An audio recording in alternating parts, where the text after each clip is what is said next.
Hi guys, hello and how are you. कैसे हैं आप सब गाइस। मैंने अपने पिछले क्लास में आप लोगों को कुछ स्टूडेंट्स के डेमोन्स्ट्रेशन दिखाए थे सेल्फ इंट्रोडक्शन के, और मैंने आप लोगों से कहा था कि नेक्स्ट वीडियो में मैं आप लोगों को सेल्फ इंट्रोडक्शन पर कुछ वैल्यूएबल पॉइंट्स दूंगा, जिन पॉइंट्स को अगर आप मास्टरी कर लेंगे तो आप कहीं भी कोई भी कंपटीशन को आसानी से क्रैक कर सकते हैं। ओके, कहते हैं ना कि well begun is half done. किसी भी काम की शुरुआत अगर आप अच्छे से करते हो तो समझो कि वो काम आपका आधा हो गया। ठीक है, तो मैं आप लोगों को आज वो टिप्स बताने वाला हूं, लेकिन इसके पहले मैं आप लोगों से कहना चाहता हूं कि जिन लोगों ने अभी तक मेरे चैनल को सब्सक्राइब नहीं किया है वो ज़रूर से सब्सक्राइब करें और नीचे दिए गए बेल आइकन को ज़रूर दबाएं, जिससे आपको मेरे सारे अपकमिंग वीडियोज़ के नोटिफिकेशन मिलते रहेंगे और आप उसका पूरा फ़ायदा उठा पाएंगे। तो चलिए देर न करते हुए गाइस हम लोग शुरू करते हैं। ओके, तो गाइस आप जब कभी भी कहीं भी इंट्रोड्यूस करने जाते हो अपने आप को, तो सबसे पहला जो काम है आप लोगों का करना, वो आप ग्रीटिंग करते हैं। ओके, जिसको हिंदी में हम लोग अभिवादन कहते हैं, राइट। फिर सेकंड में जो आता है वो हम लोगों को अपना नाम बताना पड़ता है, नेम, अपना नाम। थर्ड में जो आता है पॉइंट है वो है प्लेस, वो है जहां आप रहते हैं, आपका एड्रेस, राइट। फोर्थ पॉइंट में जो है वो है फैमिली, यानी परिवार के सदस्यों के बारे में आपको बताना है। क्लियर। फिर है फिफ्थ में जो आता है वो है क्वालिफिकेशन, यानी पढ़ाई या आपकी शिक्षा दीक्षा कितनी हुई है। नंबर 6 में जो आप बोलेंगे वो है एडिशनल क्वालिफिकेशंस और स्किल्स, यानी कौशल, और क्वालिफिकेशन यानी आपकी पढ़ाई लिखाई कितनी हुई, एडिशनल यानी और भी अलग से। 7 में है एक्सपीरियंस, यानी कार्य का अनुभव, जिसको हम लोग इंग्लिश में वर्क एक्सपीरियंस भी कहते हैं। आप कहीं काम किए रहते हैं पहले से और कहीं दूसरी जगह आप इंटरव्यू देने जाते हैं, तो वहाँ अपना आप कार्य का एक्सपीरियंस यानी वर्क एक्सपीरियंस आप कह सकते हो।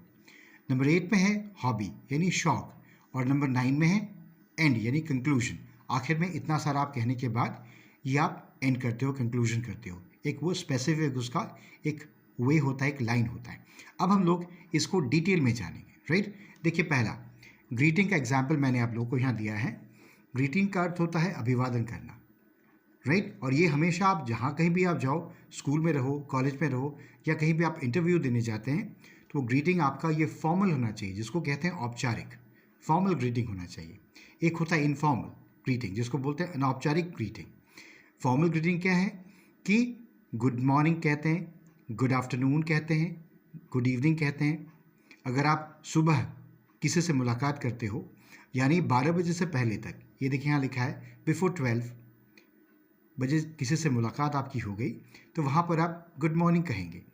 और 12 बजे के बाद यानी 5 बजे शाम तक टिल 5, ओके, आप बोलेंगे गुड आफ्टरनून। और उसके बाद 5 बजे शाम के बाद उस रात तक अगर किसी से मुलाकात आपकी होती है तो वो गुड इवनिंग कहेंगे।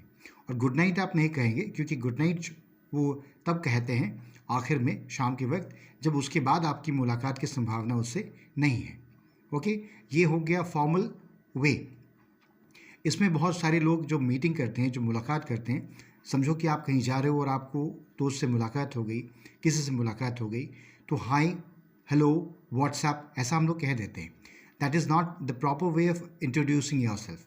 वो करेक्ट नहीं है, बिकॉज वो हेलो, हाय जो है, ये सब जो है ना, ये इसको बोलते हैं इनफॉर्मल स्टाइल, उसको इनफॉर्मल तरीका कहते हैं। ये अनौपचारिक है, ये करेक्ट नहीं है, तो इसको आप नहीं आप फॉलो करेंगे, राइट। सेकंड आता है आप अपने नाम को इंट्रोड्यूस करेंगे। तो नाम को भी इंट्रोड्यूस करने का कई तरीका होता है। जैसे फर्स्ट लाइन मैंने आप लोगों को एग्जाम्पल दिया है, दिस इज के बाद यहाँ पर आप अपना नाम लिख सकते हो। सपोज करो आपका नाम है आदित्य, तो तुम कह सकते हो दिस इज आदित्य, या आप ऐसा कह सकते हैं my name is Aditya. Title भी अपना ले सकते हैं, अगर आप सिंह हैं तो सिंह, ओके, कुमार अगर लिखते हैं तो कुमार, जो भी है। फिर यहाँ आप थर्ड वे भी है, आई एम आदित्य सिंह, ये भी आप कह सकते हैं। पर कई बार कई लोग ऐसा कह देते हैं कि my self Aditya Singh. This is not the correct way of doing that. ये इंट्रोडक्शन का करेक्ट वे नहीं है, बिकॉज देखिए माई सेल्फ क्या है, मैंने यहाँ आप लोगों को स्पेसिफिकली लिख दिया है। माई सेल्फ एक पोजेसिव प्रोनाउन है। पोजेसिव प्रोनाउन कभी भी नाउन के पहले नहीं आता है, can not be use just before a noun, क्योंकि इसके बाद हम लोग कोई नाउन ही लिखते हैं ना। Like my self Aditya Singh कहेंगे ना, तो आदित्य क्या है, इट इज़ योर नेम, और नेम हमेशा नाउन होता है, संज्ञा होता है। तो पोजेसिव प्रोनाउन और नाउन के पहले कभी नहीं लगेगा, क्योंकि नाउन प्रोनाउन नाउन के जगह पर लगता है, नाउन के आगे कभी नहीं लगता। या तो नाउन रहेगा या तो प्रोनाउन रहेगा, उस लिहाज से ग्रामेटिकल एरर है, ठीक है। लेकिन ये चूंकि वाइडली यूज्ड हो गया है, लोग इसको फैशन में आ गया, ये वोग में आ गया, लोग समझते हैं ये करेक्ट है, but this is not the correct way. तो आज से आप इसको सोचिए कि इसको यूज़ नहीं करना है, राइट।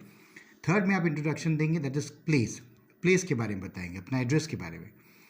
तो कहेंगे जैसे आप अगर झरिया से हैं तो कहेंगे आई एम फ्रॉम झरिया, आप अगर धनबाद से हैं तो आई एम फ्रॉम धनबाद, आप अगर दिल्ली से हैं तो आई एम फ्रॉम दिल्ली। अगर कोई प्रॉपर प्लेस है तो प्रॉपर प्लेस का नाम लेंगे, दिल्ली एट कनॉट प्लेस, ये कर लेंगे, राइट। अगर मान लीजिए आपका इंटरव्यू कहीं हो रहा है, सपोज करिए कि आपका इंटरव्यू झरिया में ही हो रहा है और आप झरिया के ही रहने वाले हो, तो वहाँ आप क्या कहेंगे, I am from Jharia itself. यहाँ आप झरिया लिखोगे और वहाँ इटसेल्फ लिखोगे, क्योंकि आप झरिया के हो और इंटरव्यू भी आपकी झरिया में ही हो रही है। सेकेंड वे भी है, I belong to Jharia itself. ख्याल रखेंगे कि मैंने आपको क्या बताया, अगर आप जहाँ के हो और इंटरव्यू आपकी वहीं हो रही है, वहीं पर आप इस इटसेल्फ का इस्तेमाल करेंगे, वरना आप इस प्रोसेस को अप्लाई करेंगे, ठीक है। उसके बाद आते हैं पॉइंट नंबर 4 में। पॉइंट नंबर 4 में क्या है, देखिए, फैमिली का एड्रेस आप लोगों को देना है। तो कैसे देंगे, क्या वे हैं, तरीका है, स्पेसिफिक लाइंस क्या है।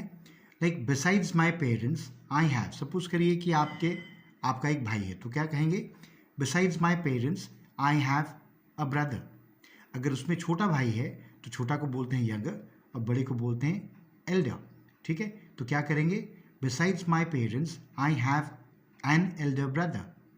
अगर मान लीजिए कि आपका एक बड़ा भाई भी है, छोटा भाई भी है, तो क्या कैसे आप बोलेंगे, besides my parents I have an elder brother and a younger brother, ठीक है।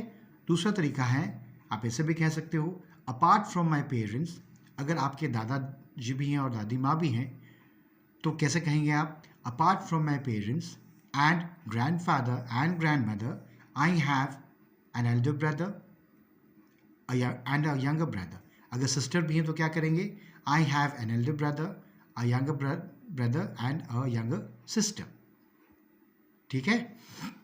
देखिए पॉइंट वाइज मैंने यहाँ लिख दिया है, यंगर का मतलब होता है छोटा या छोटी, एल्डर का मतलब होता है बड़ा या बड़ी। याद रखेंगे ये यंगर और एल्डर जो है ना, ये हमेशा रिलेशनशिप पे यूज़ होता है।